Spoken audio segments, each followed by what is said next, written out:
তো hello guys, আজকে আবার চলে এলাম তোমাদের সামনে নতুন এক ভিডিওতে। আর আর নতুন নতুন ভিডিও দেখতে চাইলে আমার পেজটা অবশ্যই ফলো করে দিও। আর চলো আজকে রেসিপিটা দেখাচ্ছি যে দুপুরে কী রেসিপি করেছে। তো যাই হোক, আগে রেসিপি দেখানোর আগে যে মানে আমার ও রান্না করেছে, তো তার কাছ থেকে জিজ্ঞাসা করে নিই যে তার বক্তব্য কী। বলো, আজকে যে রেসিপিগুলো রান্না করেছো তোমার রান্না করতে কেমন লেগেছে? ভালো। রান্না করতে ভালোবাসো?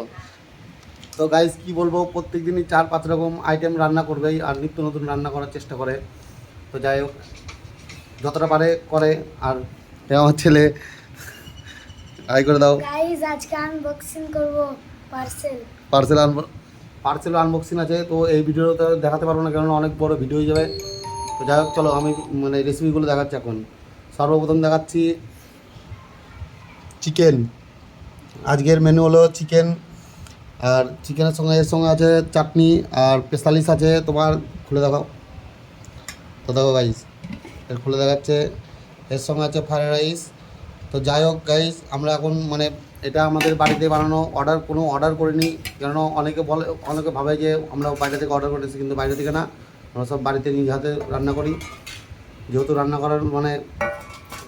করার ভিডিওটা করতে পারি না, যেহেতু আমরা কাজে ব্যস্ত থাকি, জানোই তো। তো ফাইনালি আমাদের ফ্রাইড রাইসটা ওই থালে বেড়ে দিয়েছে, আর ওর সঙ্গে চিকেনও দিয়ে দিয়েছে।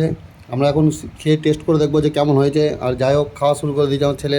আর খেয়ে বলো কেমন হয়েছে আজকে ফ্রাইড রাইস আর চিকেনটা? ফ্রাইড রাইসটা খুবই ভালো হয়েছে। খুবই ভালো হয়েছে বলছে। আর যে রান্না করেছে তাকে একবার জিজ্ঞেস করে নিই কেমন হয়েছে। তো বলো কেমন হয়েছে? ভালো হয়েছে। তো আমিও খাইনি, আমিও খেয়ে চেক করে দেখবো যে কেমন হয়েছে। আর আশা করি ভালোই হয়েছে, কেননা দুজন ভালো বলছে, তো আমি তো ভালো লাগবে। তো গাইজ, ভিডিওটি ভালো লাগলে লাইক কমেন্ট শেয়ার করে দিও। আর নতুন নতুন ভিডিও দেখার জন্য পেজটা অবশ্যই ফলো করে দিও।